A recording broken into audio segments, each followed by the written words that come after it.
evaluating complex exponents. So they want us to evaluate this. And the first step, well, probably people's first notion would be just kind of plug it into a calculator. Technically, it would get it for you. But if you get a fractional answer, and if your calculator doesn't convert to fractions, and a lot of them do these days, you won't technically be right if it's a very expanded decimal. So to be very, very exact, we'll leave everything as a fraction. There's a couple ways we can do that. We can change our bases. Right away, I know, and it's because I recall my factors of 2, that I can definitely change both of these into base 2. That might be beneficial. It might not. And 9 can be written as a base 3. Again, might be beneficial, might not. Okay? So let's take a look here.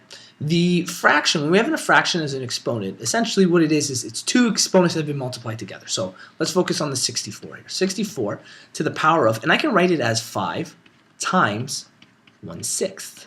Okay? Technically, when multiplied together, it's 5 over 6. And we can apply, due to a rule in math, it's called Associative Property. It doesn't matter the order you multiply. We can apply either of these to the base first when evaluating. I can do 64 to the power of 5, but I'm going to get a huge number that I don't know how to do off the top of my head. I can also apply a sixth to 64. Do you happen to know what that would be off the top of your head? 6 to the 64. Yeah, and that's not one that we commonly know. So maybe let's do this instead. I'm going to change 64 to the base 2.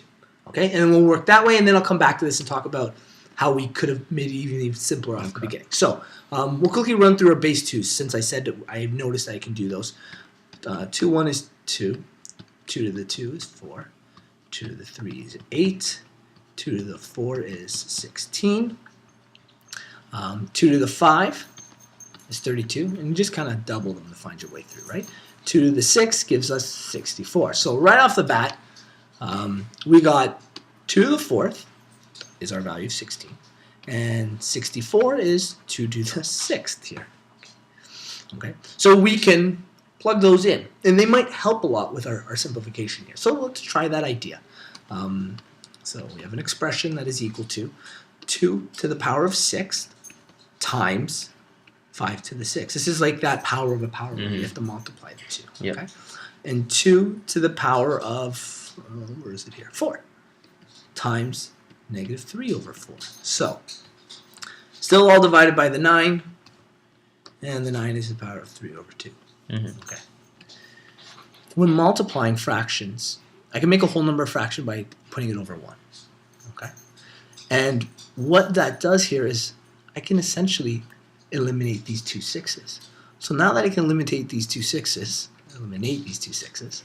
it's just the power of 5. So that makes it a much simpler value to work with. And the same thing occurred over here.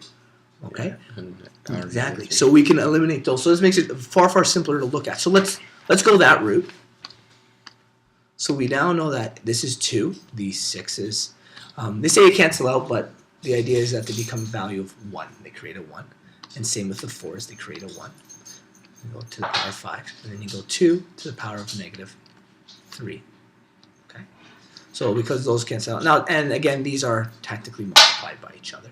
And then on the bottom, we're going to try the same trick. What can I write 9 as a base of? Do you know any? 3 to the power of 2. Yeah, let's do that. I'm going to do it on the side. 3 to the power of 2 times 3 over 2. And what happens again? They cross out the 1 2s. So now we're left with 2 to the power of 3. 3 to the power of 3 to the power of 3. Yeah, perfect. Now these are a little simpler for us to work with. 2 to the power of 5, we've already ran through our numbers on the side. That's 32. Okay. Times. Okay, so this is negative.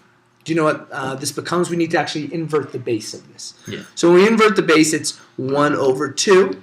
Technically, both of these are the power of 3, but if 1 to the power of 3, it doesn't do anything. It's still the value of 1. 2 to the power of 3, again, we wrote our powers of 2 here, so it's an eighth, okay? So I'm going to write it as, instead of being 1 over 2, I'm going to write it as 1 over 8. Okay. And then finally, 3 to the power of 3, that's going to be 27. Okay. Now, we're going to end with some fractions here. So we've got to know our fraction rules. When I multiply this will become, well, actually, this will simplify nice. 32 times 1/8 is like writing 32 over 8. You're okay with that? This is essentially what happened, and they combine. Great. And 32 divided by 8 is the value of 4. So we have 4 on top, and we have 27 on the bottom. And can I reduce? No, 4 doesn't go into 27, so this will be our fractional answer of 4 divided by 27. Now, I skipped a lot of steps. I wrote, we talked about it out loud, but I didn't quite write them in the note there for you.